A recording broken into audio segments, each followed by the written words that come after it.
আমার মতো কে কে আছেন ভর্তা লাভার? আমরা যদিও মাছে ভাতে বাঙালি, তবুও দু একদিন পর পর আমাদের খাবারের টেবিলে ভর্তা না থাকলে যেন চলেই না। আজ আমি কি ভর্তা বানিয়ে দেখাবো, ক্যাপশন দেখে নিশ্চয়ই এতক্ষণে বুঝে গেছেন। হ্যাঁ, আজ আমি তৈরি করে দেখাবো কাঁঠালের বিচি ভর্তা। অনেক আপুরাই হয়তো মনে করতে পারেন এখন তো কাঁঠালের সিজন শেষ, এখন আবার কাঁঠালের বিচি ভর্তা কেন? আমার তো মনে হয় অনেক আপুরাই আছেন যারা সারা বছরের জন্য কাঁঠালের এই বিচিগুলো সংরক্ষণ করে থাকেন। যাই হোক, কাঁঠালের বিচিগুলো এখানে আমি উপরের ব্রাউন অংশটা ফেলে মাঝখান বরাবর কেটে নিয়ে তারপর অল্প একটু লবণ দিয়ে সেদ্ধ করে নিয়েছি। এবার কড়াইয়ে তেলে দিয়ে দিচ্ছি কয়েকটা শুকনো মরিচ।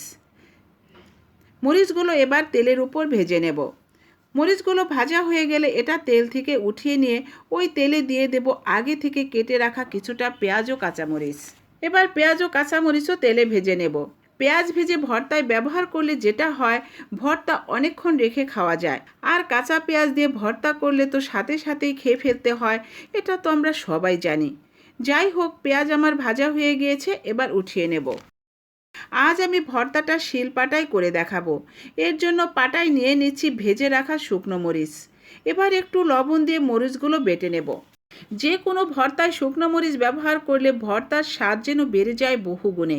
তাছাড়া ভর্তাটা আমি যেহেতু একটু ঝালঝাল করে বানাবো, সেটাও একটা কারণ। এবার পাটায় নিয়ে নিচ্ছি সেদ্ধ করে রাখা কাঁঠালের বিচিগুলো। এবার বিচিগুলো ভালোভাবে বেটে নিতে হবে। আমার কাছে মনে হয় শিলপাটায় বানানো ভর্তা বেশি মজার হয়। আর যে কোনো ভর্তা মিহি না হলে তো খেতে ভালোই লাগে না।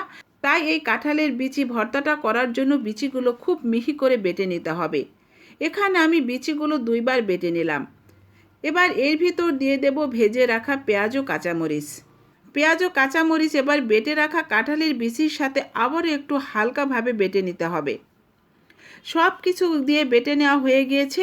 এবার একদম শেষের দিকে দিয়ে দেব অল্প একটু খাঁটি সরিষার তেল। তো তৈরি হয়ে গেল আমার ঝাল ঝাল স্বাদের ভীষণ মজার কাঁঠালের বিচি ভর্তা।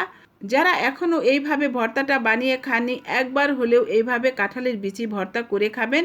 আশা করছি নিরাশ হবেন না।